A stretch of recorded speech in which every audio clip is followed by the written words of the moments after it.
Welcome to the Unitarian Universalist Midwest Prairie Summer Service Co-op for 2021.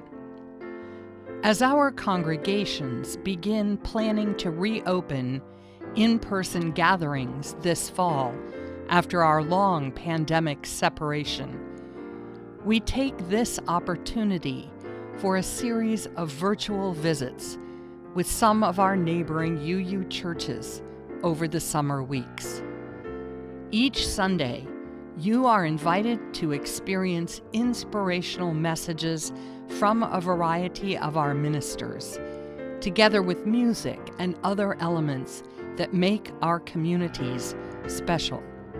We hope that this morning's service will engage your thoughts and lift your spirits, giving you courage to make a difference in the world and helping to strengthen the connections that sustain us all. Hello, good morning.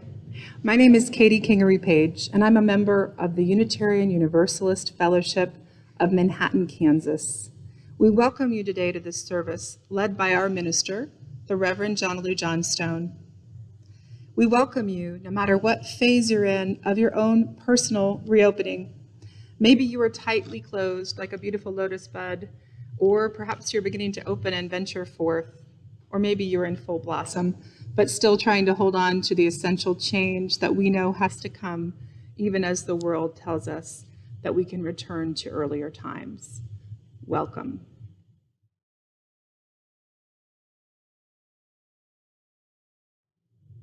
A chalice lighting for liminal times by Summer Albayeti. In betwixt and between, we move in the liminal spaces that show shades of what can become, what can be.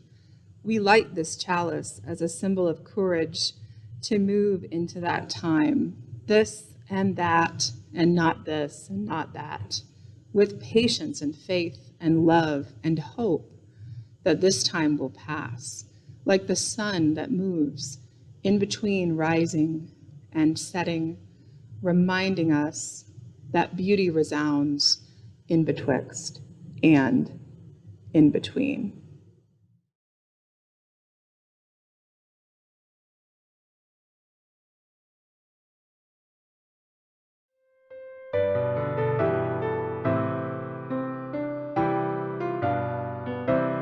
When the beauty of the summer gives way to autumn's leaves, or cold winds of the winter strip the colors from the trees, when the bleak December cold strips out life with icy hands, know another spring is coming, and the world will live again. As the evening fades to twilight and the darkness shrouds the plains, the creatures all cease calling, only silence now remains. When the moon is hidden and the darkness closes in, know that soon the dawn will break and the world will live again.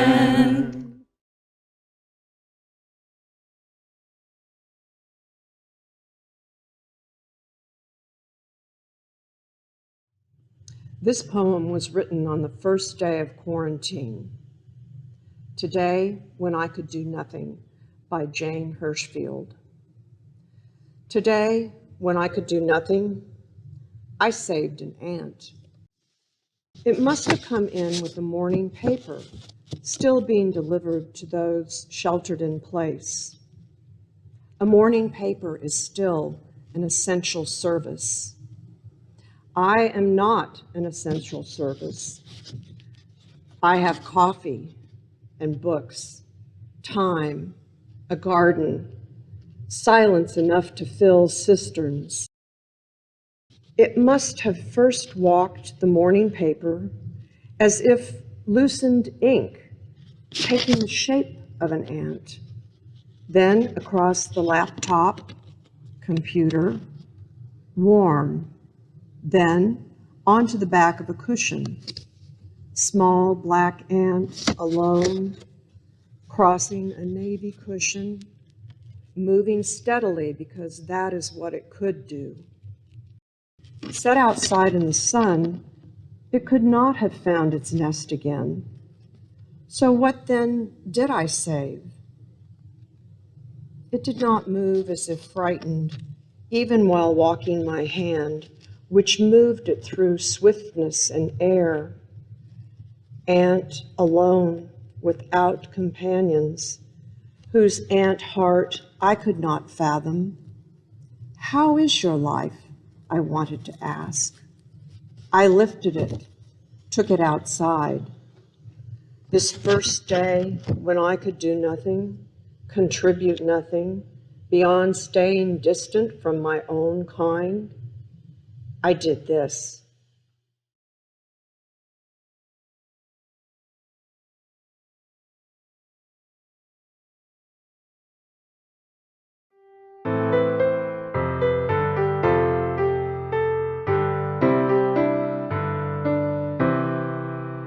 All overgrown by cunning moss, all interspersed with weed, the little cage of Kerbel in quiet hours laid.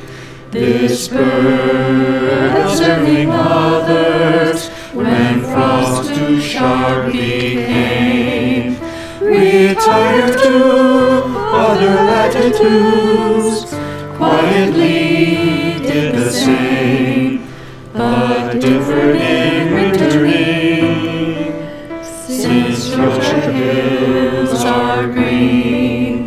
Yet not in all unless I meet can nightingale be seen.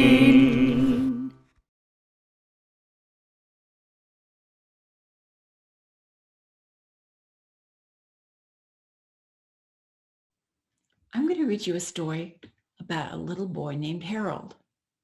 Harold had an idea about something he wanted to do.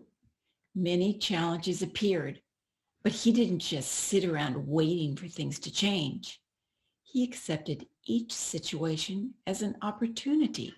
He used his energy and his imagination to create his own reality. Harold and the Purple Crayon by Crockett Johnson.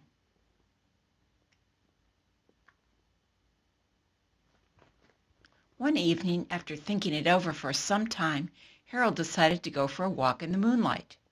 There wasn't any moon, and Harold needed a moon for a walk in the moonlight. And he needed something to walk on. He made a long, straight path so he wouldn't get lost. And he set off on his walk, taking his big purple crayon with him. But he didn't seem to be getting anywhere on the long, straight path. So he left the path for a short cut across a field, and the moon went with him. The shortcut led right to where Harold thought a forest ought to be. He didn't want to get lost in the woods, so he made a very small forest with just one tree in it.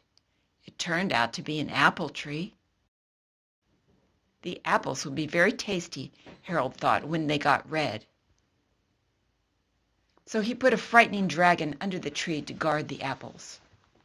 It was a terribly frightening dragon. It even frightened Harold.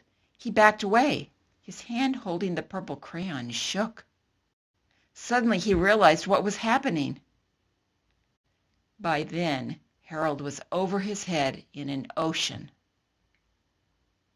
He came up thinking fast, and in no time he was climbing aboard a trim little boat. He quickly set sail, and the moon sailed along with him. After he had sailed long enough, Harold made land without much trouble. He stepped ashore on the beach, wondering where he was. The sandy beach reminded Harold of picnics, and the thought of picnics made him hungry. So he laid out a nice, simple picnic lunch. there was nothing but pie. But there were all 9 kinds of pie that Harold liked best. When Harold finished his picnic, there was quite a lot left. He hated to see so much delicious pie go to waste. So Harold left a very hungry moose and a deserving porcupine to finish it up. And off he went, looking for a hill to climb to see where he was. Harold knew that the higher up he went, the farther he could see, so he decided to make the hill into a mountain. If he went high enough, he thought, he could see the window of his bedroom. He was tired, and he felt he ought to be getting to bed. He hoped he could see his bedroom window from the top of the mountain. But as he looked down over the other side, he slipped, and there wasn't any other side of the mountain. He was falling in thin air. But luckily, he kept his wits and his purple crayon. He made a balloon, and he grabbed onto it. He made a basket under the balloon big enough to stand in. He had a fine view from the balloon, but he couldn't see his window. He couldn't even see a house, so he made a house with windows. And he landed the balloon on the grass in the front yard. None of the windows was his window. He tried to think where his window ought to be. He made some more windows. He made a big building full of windows.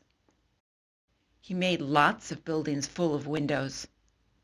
He made a whole city full of windows. But none of the windows was his window. He couldn't think where it might be. He decided to ask a policeman. The policeman pointed the way Harold was going anyway, but Harold thanked him. And he walked along with the moon, wishing he was in his room and in bed. Then suddenly Harold remembered. He remembered where his bedroom window was when there was a moon. It was always right around the moon. And then Harold made his bed. He got in it, and he drew up the covers. The purple crayon dropped on the floor, and Harold dropped off to sleep. Today's Share the Plate recipient is the Clyde Malone Center here in Lincoln, Nebraska, and I'm pleased to welcome John Goodwin, their executive director, with us. I can share a lot of what's going on at the Malone Center. Thanks for having me, Gene. I really appreciate this opportunity to be in front of you all and to share a little bit about what we're doing. Again, I am John Goodwin, the executive director. I've been in this role since 2019. Let's start with our preschool. We have a preschool of our early education to where we partner with the University of Nebraska, Ruth Staples. And so our preschool has grown from 4 to 15 kids. We now have 3 teachers. And again, we're trying to prepare them for kindergarten. This is the best way to do that is through our preschool. We have an out-of-school program where we pick up from 12 to 13 different schools here in the city. We bring to our facility and we work programming. And those programs are, there's a lot of programs that's involved with that. Some of it is fitness and gardening and self-love and art.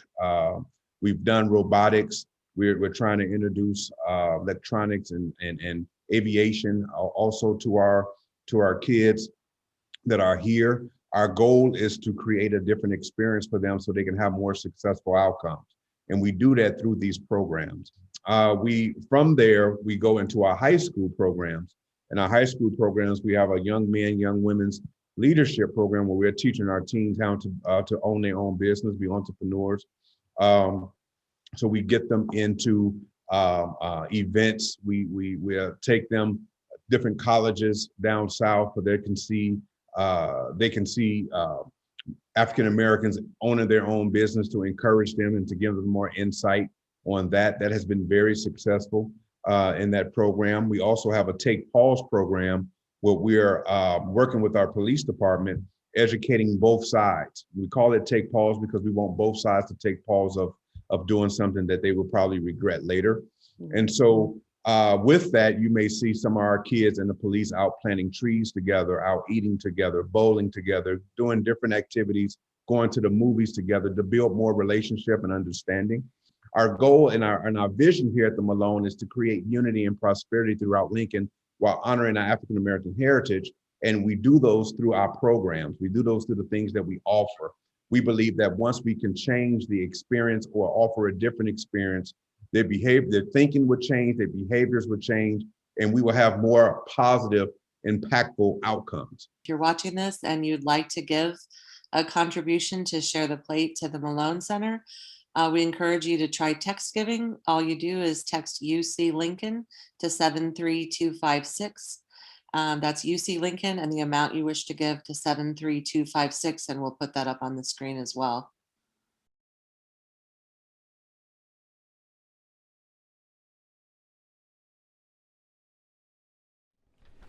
Sing,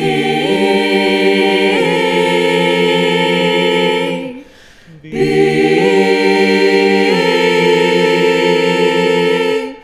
live, sing, this starry hour, the wind it stirs, the scorched earth cries out in vain, vain. What power you blind and blur, the torn heart cries out in pain, but music and singing have been my refuge, and music and singing shall be my light, a light of song shining strong. Alleluia, alleluia, through darkness and pain and strife, I'll sing, I'll be, I'll live, see peace, peace.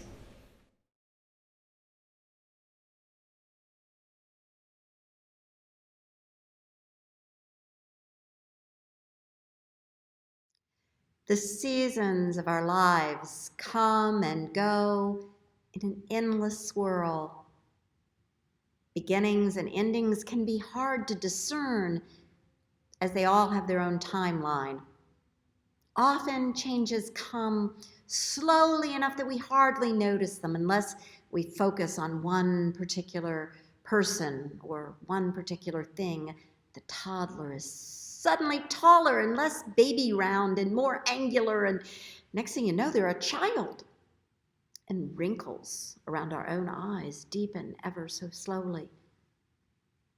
The tree leaves out into full bloom, and it's summer instead of spring.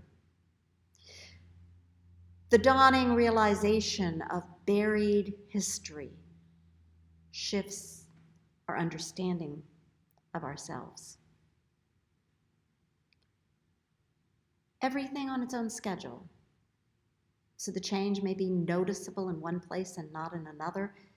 When is the beginning? When is the ending? The change may suddenly happen, or it may have been coming and coming, or it may roll in so slowly that it's completely imperceptible. We humans have a need to note the changes, the passages, however they come, whenever we notice them. As Unitarian minister Max Kutz of beloved memory put it, when seasons come, as seasons do, old and known, but somehow new, when lives are born or people die, when something sacred sensed in soil or sky, mark the time. Respond with thought or prayer or smile or grief. Let nothing living slip between the fingers of the mind, for all of these are holy things we will not, cannot find again.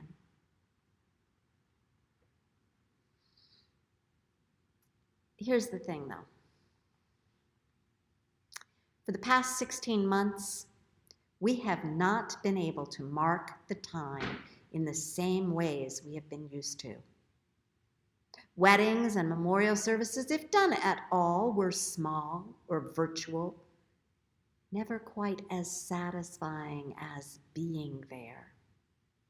I did one child dedication in this time. We wore masks and there were only 4 adults gathered around this precious little one.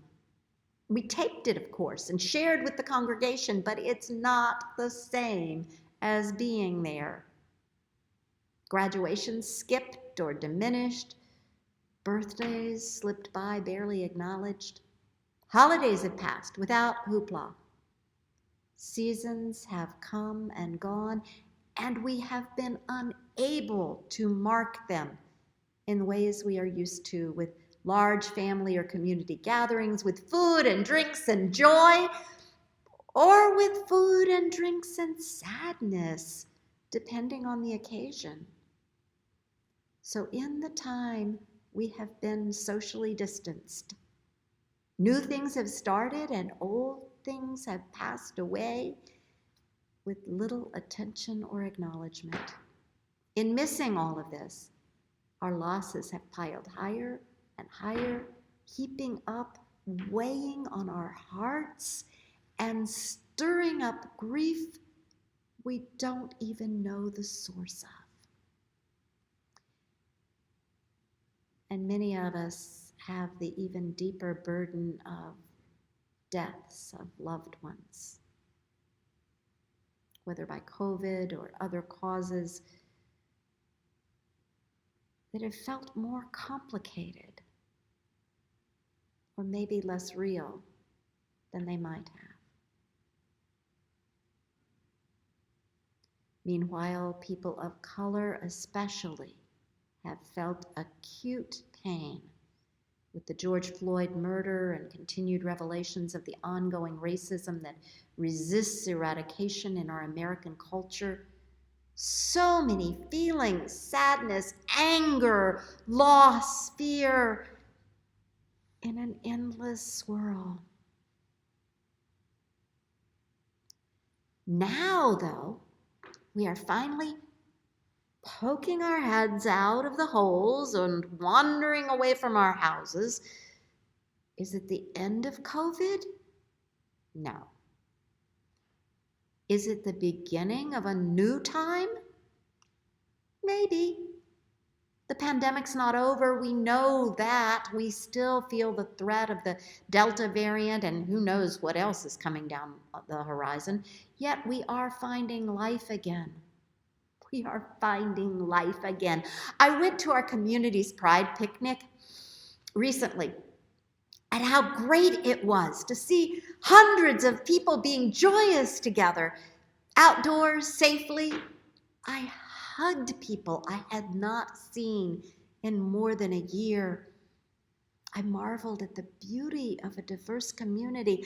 I basked in the energy of the time. I had missed this so much. And so had everyone else. I soaked it up. And so did everyone else. This summer series of services is focused on how we open up to the possibilities of what comes next. My colleague, Reverend Oscar Sinclair, reminded us a couple weeks ago that, as another colleague suggested, we have to start with the condition of our soul. As we consider the condition of our souls, as we're honest about what has been going on with us, We recognize that most of us have some needs left over from the last 16 months. As we rediscover or uncover the missing parts of our lives, we are going to all need support and acknowledgement. We're going to need one another. Even those who spent the pandemic differently than most of us, content staying in without a lot of disruption or loss.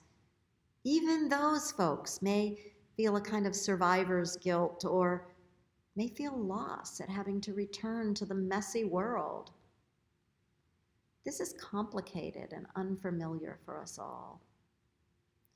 As Natalie Briscoe, the UUA Southern Region's lead staff person, said, everyone needs more than everyone can give.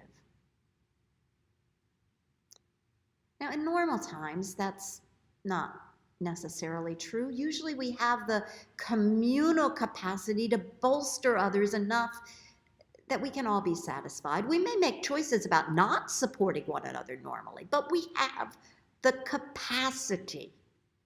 Right now, though, right now, when the wounds of the pandemic still carry such potency, we are all a little less capable of extending ourselves to others,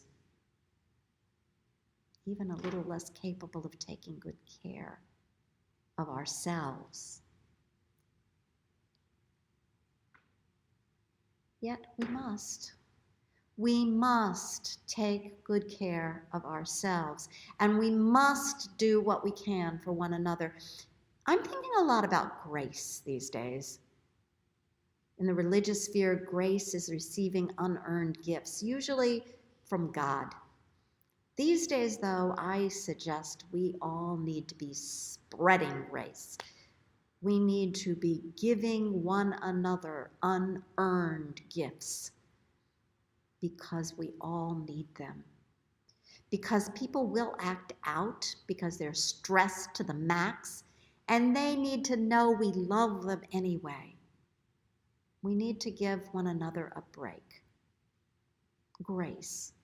I'm not arguing against accountability, but let's have accountability with grace. And that's part of how we deal with the loss and move forward. And that's where I'm focusing this morning, not so much on what's coming, but on how we deal with what we have already experienced so that we can move into the future, whatever it may be, whenever it comes, more seamlessly, more enthusiastically, more confidently, more hopefully. I'm talking to all of you out there, wherever you are, but I'm especially talking to the UU Fellowship of Manhattan. Some of you listening this morning know that I'm leaving this congregation after 6 years as their developmental minister to enter retirement. So one of the losses I am aware of is the move that I am making. Today, in addition to talking with all of you about navigating the seasons of life, hard enough under the best of circumstances, and we are not under the best of circumstances, I address the UU Fellowship of Manhattan particularly about the transition we face, that of leaving one another. All of you, though, whether here in Manhattan or across the Midwest, know about leaving and being left and can relate to what we at UUFM are facing this morning. Nothing lasts forever. I am both upheld and frustrated by the truth of this simple assertion. On the days when I am tired and angry and unhappy, mosquito bit, achy, hungry, I am quite glad to realize that this is not an eternal state. How much more true that is when my heart aches for the loss of a dear friend, or when I feel ill, or when I'm standing in the midst of chaotic emotions and events, and everything feels outside my control. Nothing lasts forever. All will be well, and All will be well, and all manner of things will be well, said the mystic Julian of Norwich. On the other hand, on the days of beauty and perfection, I don't really want to let go of what I'm experiencing. I don't want to hear that nothing lasts forever when I'm sharing a moment with someone I love, or staring in wonder at a scene of natural beauty. When I'm having great fun, it rarely even occurs to me that it will end. I don't think about it. But nothing lasts forever. Every loss brings up the same emotions as death does. Denial, anger, sadness, guilt, fear, though not usually with the same intensity. Every leaving is really a small death that gives us practice for mortality. Now, those stages of death we talk about are really artificial constructs. They're not stages at all as we experiencing them. They're more like waves. Waves that come crashing over us. Sometimes we can see them coming, and other times they arrive unbidden when we hear a particular song or smell pine or cinnamon or even mold, a scent carrying us off to another time, another dimension. The wave crashes over our head and slowly ebbs away. Our initial reaction to the idea of loss is often to push it aside and refuse to acknowledge its truth. We've coped pretty well through all this, we think. Then, the other day, someone asked if I knew people who had died from COVID. And I do. I do. I don't like to look at that. I know people who have died. I know people who have long-haul COVID. I had COVID myself. So much that has happened that never got the full attention or processing that it needs. We don't like to deal with the reality of mortality. We don't like to take the time to say goodbye.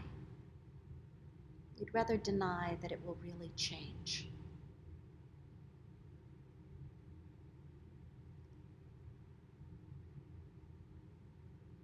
We'll still be friends, we say to a coworker moving on, but it's one thing to work together day in and day out, and quite another to have coffee every once in a while.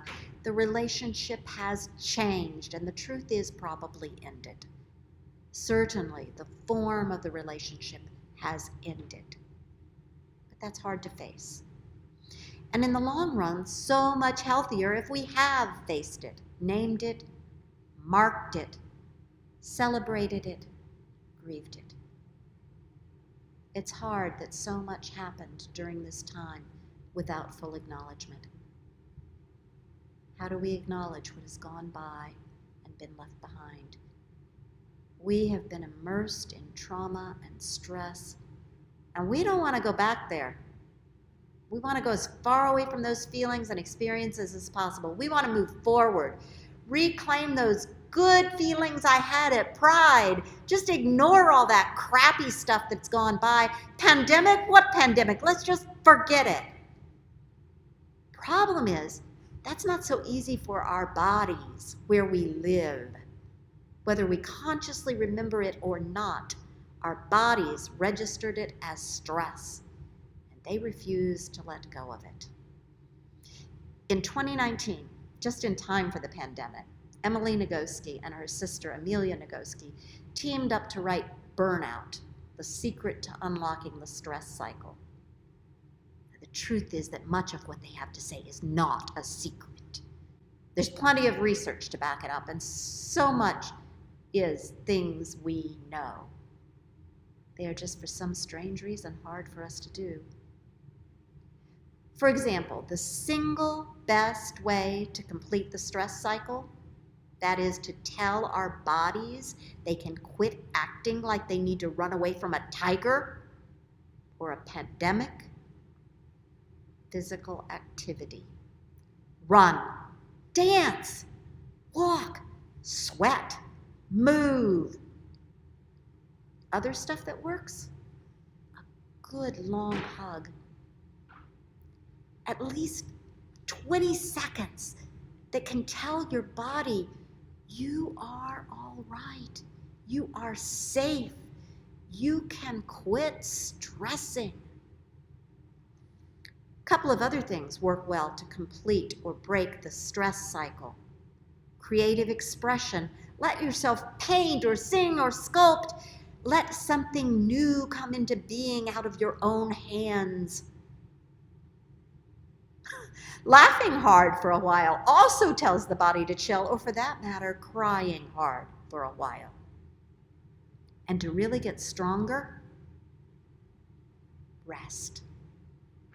Sleep, yes, that's part of it. But rest is more than sleep. Rest is recuperating with conversation, or exercise, or lounging. Meditation is good too. And it also helps to find meaning in something larger than ourselves. That's what religion is about, right? Connecting with a community larger than ourselves, connecting with the universe through nature, through prayer, connecting with God, the divine, the holy, knowing that the world and what matters is bigger than we are, bigger than we can even imagine. Such a connection allows us to let go and know that we are not in control, that we can relax into trust that all will be well.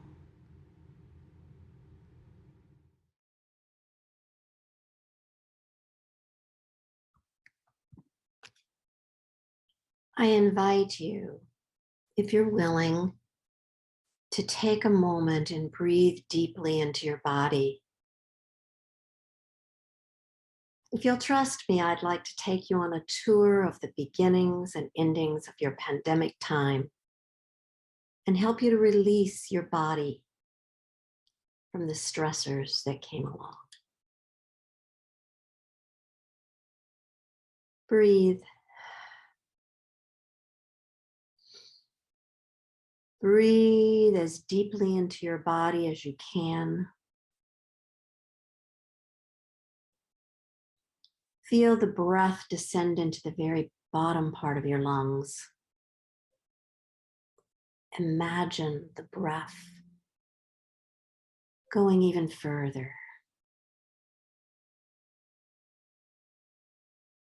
into your legs, into your feet. Breathe.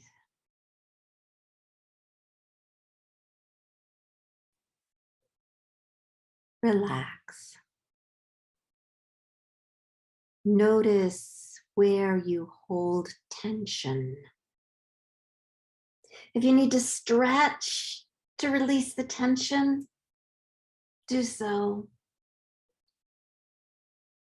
Let your body be heavy against its chair or wherever you are seated. Rest. Rest makes our bodies stronger.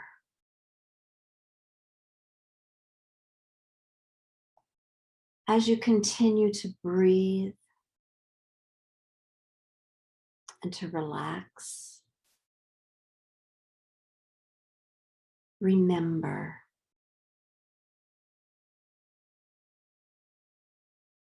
what comes to mind when you think of the beginnings you have experienced during pandemic times. Did you learn new skills? Did you start new habits FaceTiming with relatives or baking bread or eating family meals together. Breathe into it. Let each memory come as a wave moving over you and receding.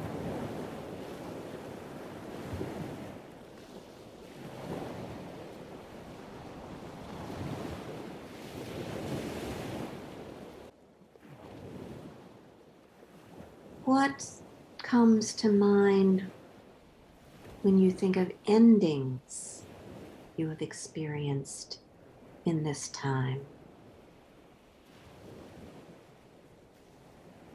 Are there deaths you still grieve?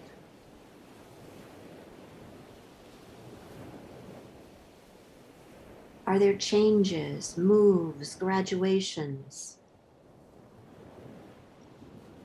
Did you lose contact with friends or miss relatives? Let each memory come as a wave moving over you and receding.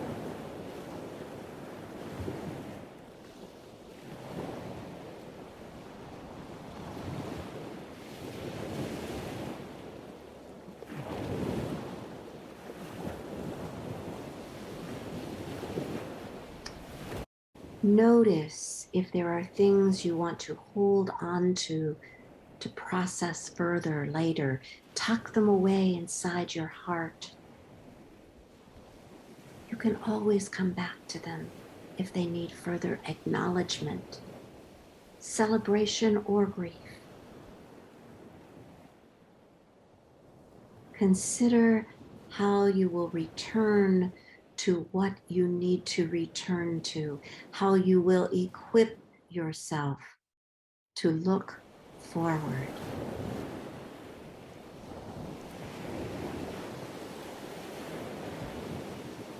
And leave it there as one final wave washes over you and ebbs away.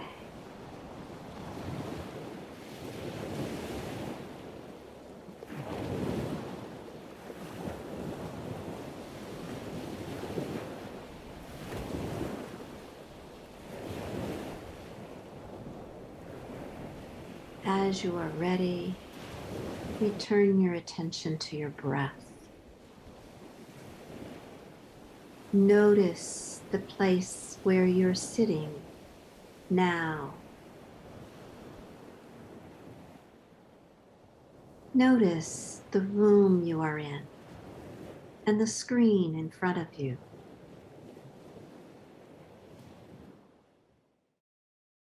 Be here. Whatever you have experienced in the last 16 months, whatever you have experienced in your lifetime, may you find release from the stress it has brought you. Whatever you have experienced, may you find in it meaning and learnings that will enhance your life. Whatever you have experienced, may you hold tight to the joys and release the pain. And whatever you have experienced, may you find grace. And may you extend grace to all those around you who themselves have been through so much.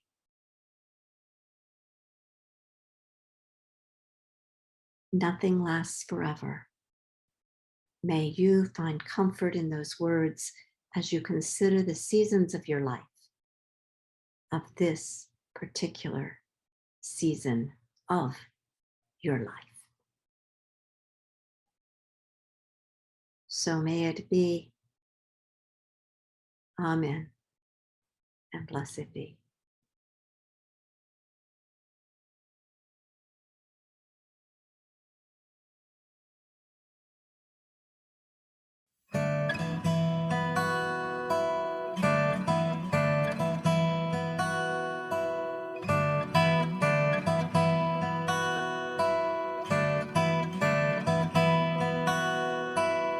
To everything turn, turn, turn. There is a season, turn, turn, turn. And a time to every purpose under heaven. A time to be born, a time to die, a time to plant, a time to reap, a time to kill, a time to heal, a time to laugh, a time to weep. To everything turn, turn, turn. There is a season, turn, turn, turn. And a time to every purpose under heaven. A time to build up, a time to break down, a time to dance, a time to mourn, a time to cast away stones, a time to gather stones together. To everything turn, turn, turn. There is a season, turn, turn, turn. And a time to every purpose under heaven.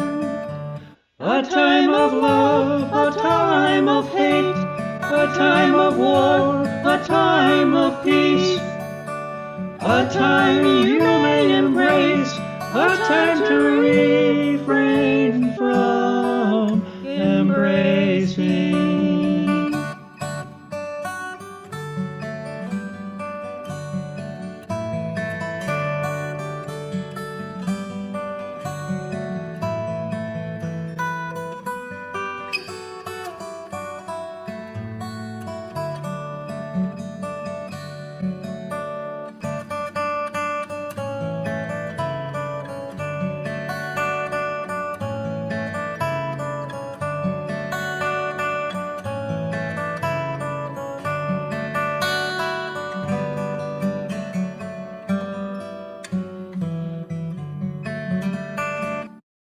To everything turn, turn, turn.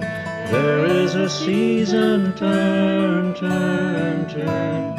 And a time to every purpose under heaven.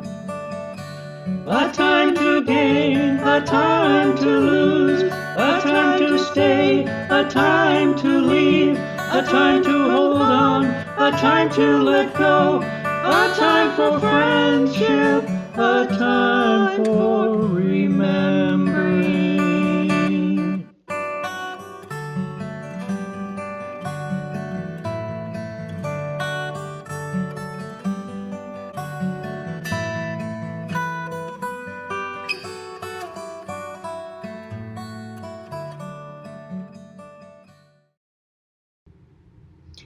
I leave you with the words of Nancy Wood. Hold on to what is good, even if it's a handful of earth. Hold on to what you believe, even if it's a tree that stands by itself. Hold on to what you must do, even if it is a long way from here. Hold on to life, even when it's easier letting go. Hold on to my hand, even when I have gone away from you. Amen. Blessed be.